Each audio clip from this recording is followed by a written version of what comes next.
looking for the mystery beneath the northern star, looking for the pot of gold at the rainbow's end, hoping that I find it soon beneath the gypsy moon. Hi, this is Jan Lewis. Welcome to be my guest. We have today an author from nearby Sutton. And for those of you who are not in this area, out of the country, out of the town, Sutton is very close to Upton. And I've been there many times, and it is a pleasure to have Lisa Shea with us. Hi. And Lisa, how many books in all have you written? Over 200. When did you start? When you were 2? I started writing when I was in high school, and then just kept writing over the years. And as the more you write, the easier it gets. So it's a lot of fun. It got easier. Oh, sure. And you started in high school. Did your teachers realize how talented you were? Well, I did well in school. Your mom and dad knew you were writing? Yes, yes. Any other siblings that wrote at all? Yeah, my younger sister writes poetry. So she did. Yep. Oh, so it's kind of in the it's in the genes. Yes, yes. Both of my parents were journalists for a while. How about you have a son in my son's Yeah. age group. Does he write at all? He likes to write. Yeah, mine is into kind of, well, it's not rhyming poetry, but it's that newfangled, millennial stuff that they're doing. It's kind of interesting. Sure. It's I'm looking for rhymes and I'm not finding them, but that's the generation thing. Lisa she's so many books. She sent me 2 wonderful ones. I haven't read this one yet. It's called The Ishtato Saga, and it is a dystopian journey. What is that about, Lisa? That's about a dystopian future, an unhappy future where things are going wrong, and the girl is sent off into a prison. They've turned North Dakota into a prison state, so they've walled it off, and that's where they toss people now that they don't want to deal with anymore. She has to find her way to survive through it. So it's like a science fiction. Yes. Wow, you go in all different. You go romance, science fiction, Yeah. whodunit. Now, this one I already began. It's called Sutton, Massachusetts Mysteries. And this is a juicy fat one. And I asked her, is this like a combination of stories or one main mystery? Well, that one, it's a series of 3. So Aspen Allegations is the first part of it. Okay, Aspen is first. Yep. And then there's I see. And then there's Birch Blackguards and then Cedar Conundrum. So I'm working my way through that. So that one has the first 3 novels of the series. Oh, so there's like 3 books in this big Yes, one. yes. And it works up to the next one. Yes, then I have a 4th one that I'm working on. A 4th one. Yes. Where do you find the time? I work from home. I Yeah. get to work on my own schedule. My boyfriend does all the cooking, so I get to just ask for cooks. food, and the food drifts into me with a glass of wine. How late? Very Are you relaxing. a late night writer? Or? Yes, Okay. definitely. I tend to wake up at 3 or 4 in the afternoon and then work around through the evening and early morning. Ah, girl after my own heart. So you're a night owl. Yes. I don't meet many night owls. This is, maybe one of the first, because most people I meet are tucked in and buttoned up at 10. Well, night owls aren't usually out during the day, so I know, if I don't have anything scheduled, if I can sleep till 11 or noon, I'm a happy camper. But I've probably, like you've been reading or working 1 or 2 in the morning. Yeah. Or I can't get to sleep because the wheels are turning. And finally I might doze off at 4, and then I'm good for the next 8 hours. Do you wake up in between, or No, I tend to sleep straight through. where do you get your ideas for all these books? Well, like with the Sutton Stories, we went out every day. We went out the very first day to Sutton Forest and walked around looking for where we could find a dead body. And while we were walking around saying, do you think a dead body could be under there? Oh, I don't know. Maybe a dead body will be behind that tree. Yeah. A forest ranger came by on a mountain bike to chat with us. And I wrote him into the story. So now he's the featured hero of the story. Okay, so he's going to be in this. Yes. So this is like 3 books in one. Yes. This one. Okay, that's why it's so juicy fat. Yeah. This is so cool. When I saw this come in the mail, I'm like, whoa. They usually come, a little thinner, and I thought, this has got to be one heck of a book. Well, I figured I'd give you all 3 of them. Oh, I so- love it. Then I won't have to wonder as I Right. catch up. Now, all in all, this is part of a series now of how many? Well, this one is 3 right now, and I'm writing book 4, so it'll just keep going. Okay, so they've got 3 in this one. Yes. Aspen's in this one. Yes. And now, what's the 4th one? Dogwood Dilemmas. Dogwood Dilemmas. Sutton Mysteries. Yes. Dogwood Dilemmas. I hate to tell you, but I'm allergic to dogwood Oh. trees. Well, we just had an allergy thing, and they tell you what you're allergic to? Yeah. I'm like, a dogwood tree? I don't even know what it looks like. My husband pointed out to me. Practically right next door. Oh, wow. Yeah, dogwood. That sounds really good. Sutton is an interesting town because it borders on Northbridge. Dudley, Webster, right? Milbury. Yeah. Have I missed anybody? No. It borders, and I've been to the places that she has written about in here. That's why it's that I love, because I can picture it immediately. And it's a beautiful countryside. You know, New England has a lot of beautiful places, and Sutton has a lot of. This cover is gorgeous. It looks like it was in the fall. Yes, yes. And that's your husband on the cover in his kayak. Yeah. Have you been in the kayak? Oh, yeah, we kayak a ton. Yeah, because I'm behind him in my kayak when I took that picture. Oh, you were behind. Right, because I mean, I'd have to be right there to take the picture of him. The rest of that behind you is just lake. Oh, God, I thought somebody else maybe had taken the pic. That's No, really. I took it. You know what I found out? There are two-seater kayaks now, right? I thought it was just a one-seater. Oh, yes, they have kayaks that can hold 2 people. Okay, because I thought it always had to be just one. No, a friend of mine has a tandem kayak. This is beautiful. Now you've self, like so many authors, and I love it. Self-publish. I tell a lot of people who are new, it's the way to go. You could wait for 2 years and keep getting dumped by the super big publishers. All that time, you could be getting yours out. Well, and many big publishers want a author with a proven track record at this point. They don't want to risk their time and energy on an unknown, so they'd rather wait for someone to build up their reputation and their sales and then grab them and have them write books for them. That's what I wondered about. You know, I thought. Then somebody said, "Well," I said, "Can you contact a publisher and submit your manuscript and then go ahead while you're waiting?" And someone said, "Sometimes the publisher will not let you do that." Am I right? Well, it depends on the publisher. Yeah. But in many cases, if you've proven yourself as a great author and you've got hundreds and hundreds of reviews and stuff, that makes you much more interesting to a publisher. Yeah. Because now they know they're buying a known commodity. Okay. But I heard somebody say something like you might have to sign a contract saying, "Well, no, I won't go out and self-publish. I'll wait to hear from you." Meanwhile, months are going by. That would drive me crazy. I don't think I could do that. And some of the, God bless them, the little mini mom pop publishing little companies that are coming out. That's cool too, but you got to be careful because they may make you sign that they have the right to the book. Yeah. Oh, I don't want all that sorts at of all. issues. And I have a series on wedding and courtship traditions in Ireland, England, France, that kind of thing. And I did that with a small publisher. They had a cover which was atrocious, so I had cover issues. The layout was atrocious. So once you go with a publisher, they have control over a lot of things and can hurt you rather than help you. So as soon as they went out of business, I was very happy to get the books back, and my books do far better in my hands than they did in their hands. So. Exactly. Now, have you been up to the Authors Expo in Danversport? No. Okay. It's not necessary. It's a huge, wonderful place if you're going as the public to go in and meet the authors and all. And of course, after that expo in July, I have a tsunami of authors are coming in here. And I love it.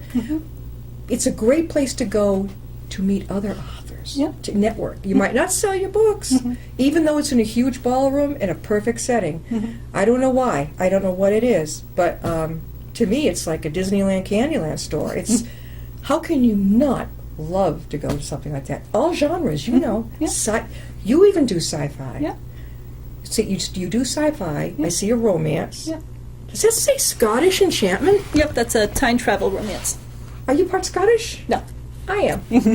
One brief moment in time, and their lives will change forever. Did you pick the cover? Oh, yeah, I do all my own covers. How beautiful. Thank you. So romance, sci-fi, whodunit, what else? As if that's not enough.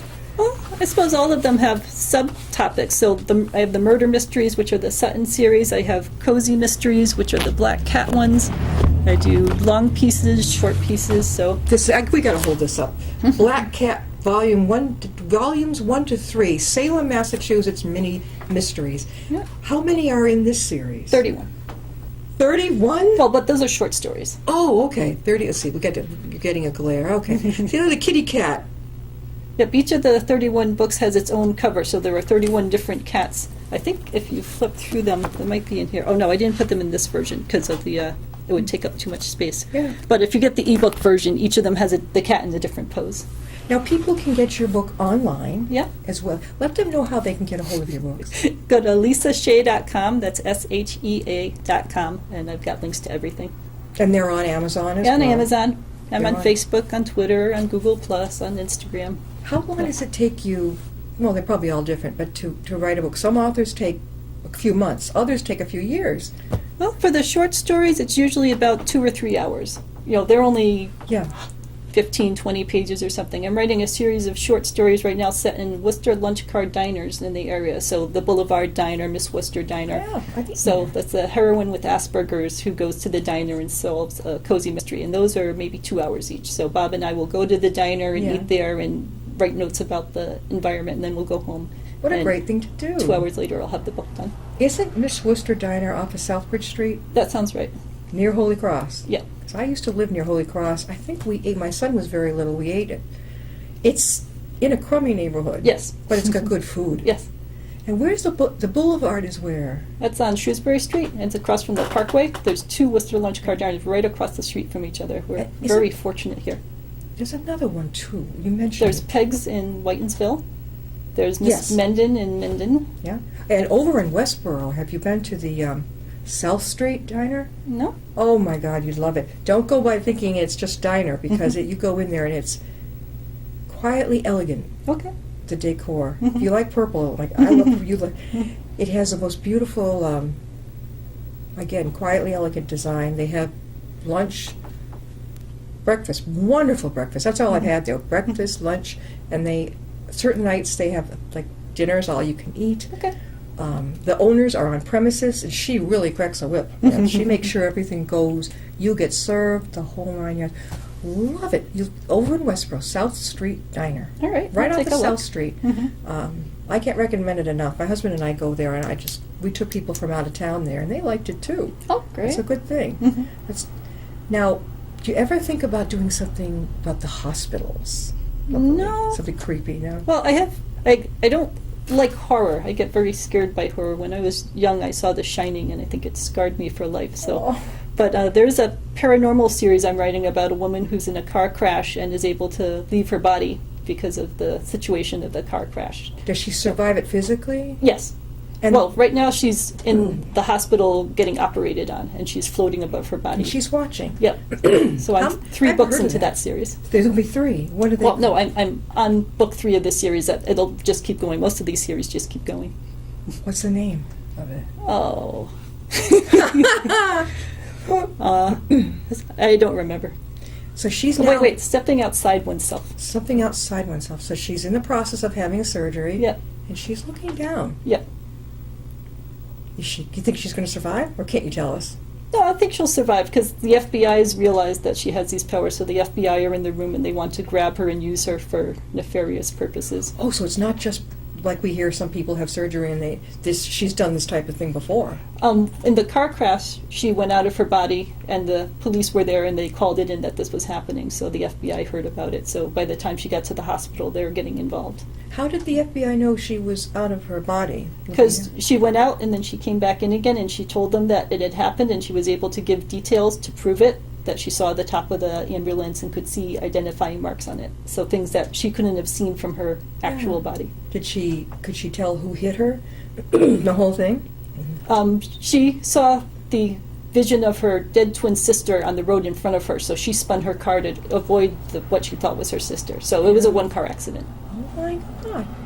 And so, okay, this must be fun for you to write. Yes, This type yeah. of thing is old town halls, city town halls, No, graveyards. I haven't written anything. Anything in graveyards? There's graveyard scenes in the Sutton Mysteries. Okay, that's really cool. We've had the graveyard girls on. They travel all over New England. I don't know if you've heard of them. Oh, great, yep. Yeah, they tell you what all those funky things on the old tombstones, they look a little bit weird. Oh, right. Like you have like a flying head Mhm. and what is it, the skeleton. Things that look very creepy to us these days, but Mhm. back then, not at all. Right. And that's pretty shit. There's a lot of cemeteries. Where in Sutton is this cemetery?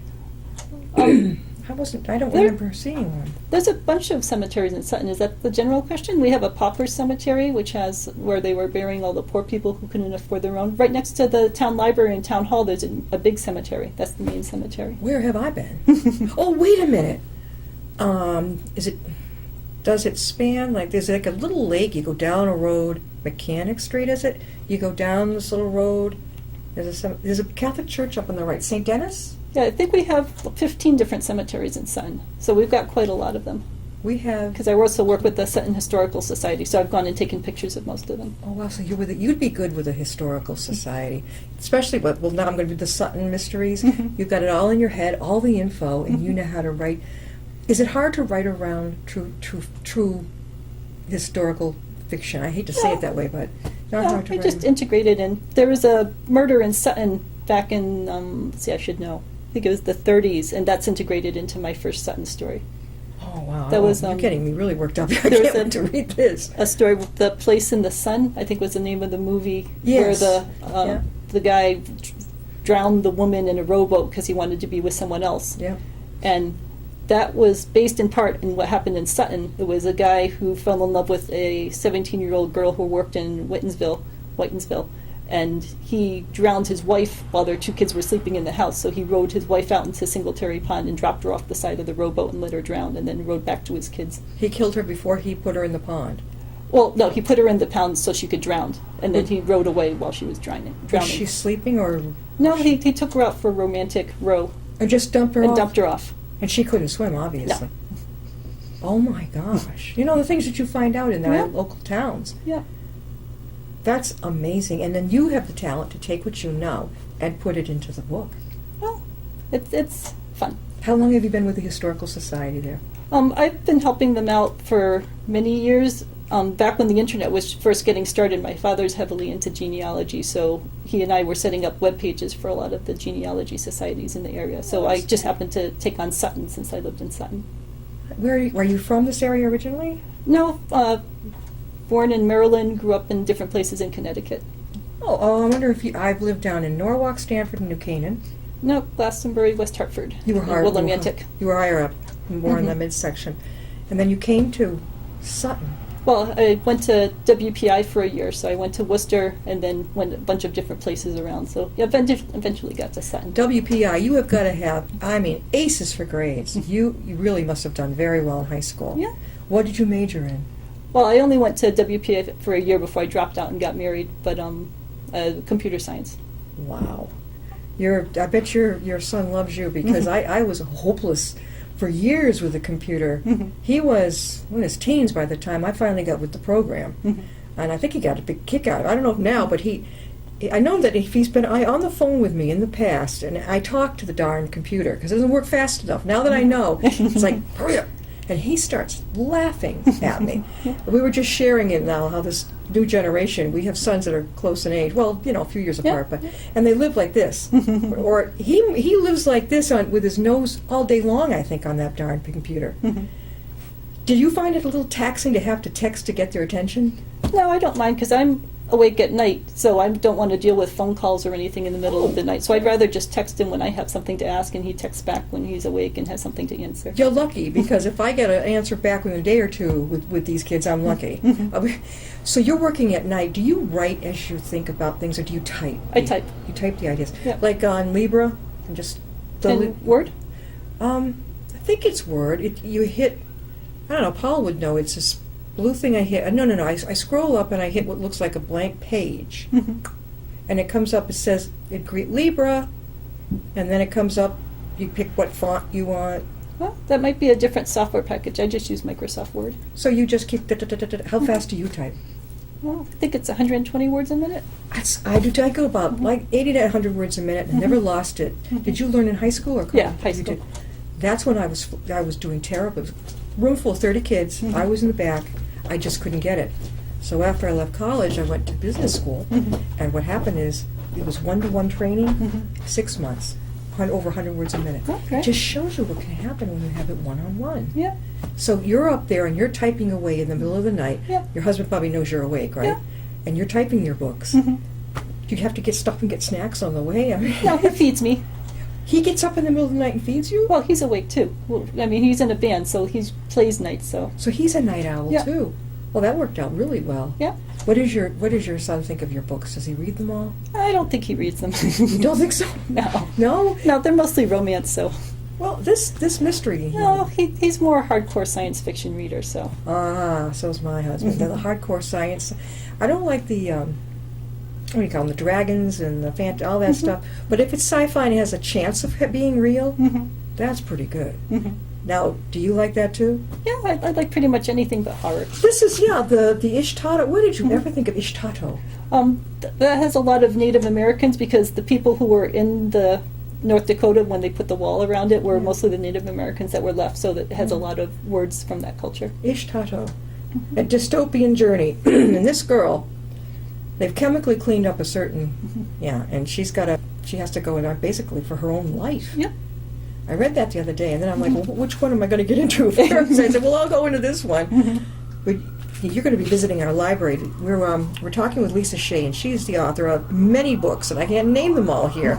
But the Ishtaru Saga, which is sci-fi, and let me see, the Sutton, Massachusetts Mysteries, which are whodunits, mysteries. And are they going to keep me up at night? No. Well, I mean, Sure. not in a scary way. Not in a scary way? They're not gory or violent. Not violent. But they'll keep you up because you're interested in reading them. So I guess it depends which way you go. Have you ever been up to Boston to the Historical Society up there in that area? I don't think so. No? So you're on the Historical Society. You know, you're right across the hall from our Upton Historical Society. Yep, I saw that. They're right there too. Mhm. I like history, and I like reading about my own town. I've read a couple books on my own town. Living in Whitensville for a long time, I like reading about that too. But I've been through Sutton, like I said, some places up there. You have a very interesting library that she has set me straight on. I had no idea I was in a basement all that time. It just looks to me like the front door. Yeah. But it's small. Yes. Yeah, if you go around to the other side of the building, you go in the main entrance of the town hall, and it's up a level. I see, I didn't know that. I know the fire guys are right there. Yeah. And I know that it's been so packed that I couldn't find any parking. Now, we're lucky Right. here in Upton because you can park across the street too. But over at Sutton, what do people do if they can't find a place to park? They park along the common. There was talk about taking down part of the common and turning it into a parking lot, which had the locals up in arms about that idea. Well, so what do people do? Well, they want to build a new library, so hopefully they'll do that with lots of parking. Maybe over where the Blue Jay restaurant Yep, was. yep. How's that sound? Maybe. Lisa, again, how can people get your book? Go to lisashea.com, lisashea.com. Lisa, are you going to be appearing anywhere coming up? Oh, I should be in October at the Book Lovers Gourmet in Webster doing a signing. I know her well. Yeah. Okay. Yeah. It's a They'll good set up place. some signings at the Worcester Public Library and such. The fourth book in my medieval novel, I'm looking to see where it is, the medieval romance novels. So these are full-length novels set in the 1200s, Robin Hood, Maid Marian, helping the poor, that kind of thing. And you'll be at Worcester. Yes. There are two big rooms to speak in at Worcester. Do you know which one they're... No, don't know yet. We'll figure it out. Our singer and songwriter who are for our theme song writes those.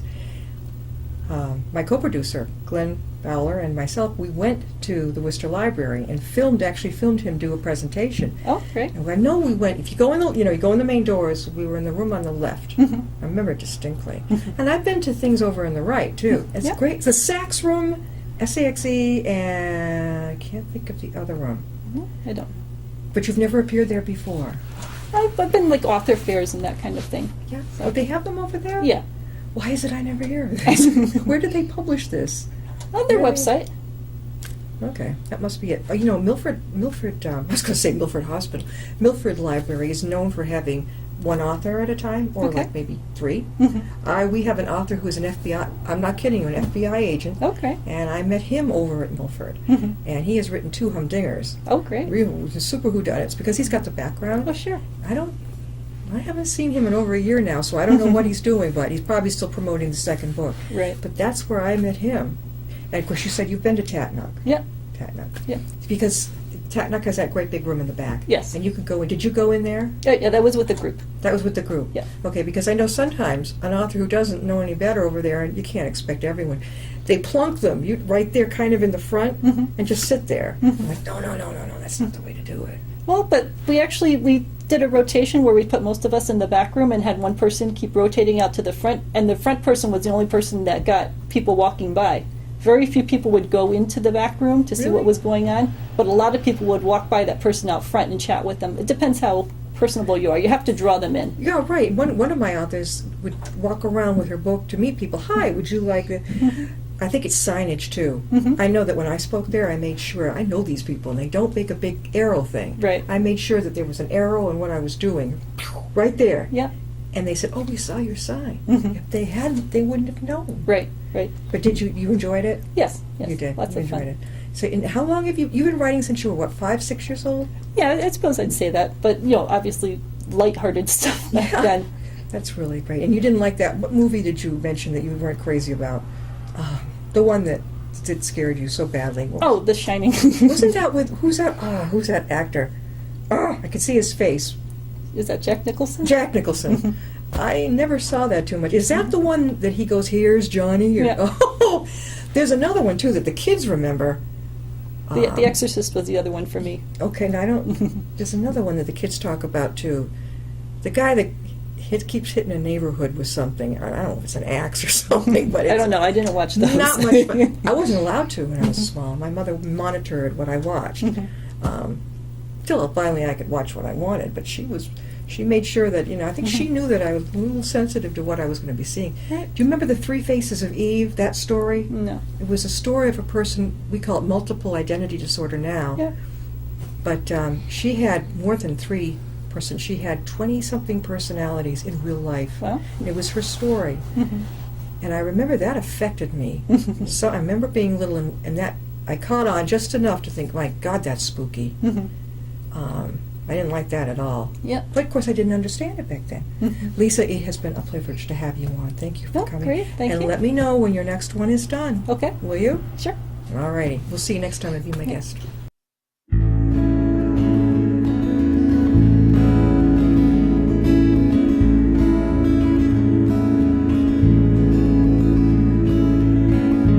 Riding on a shooting star,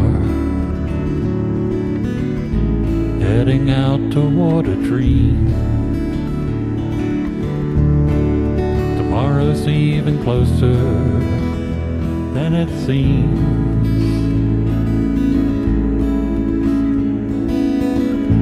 Moving through the cloudless sky, heading out toward the moon.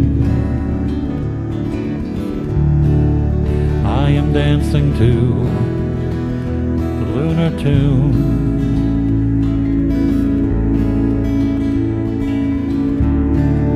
Life goes by so quickly, time just slips away. But tomorrow brings a brighter day.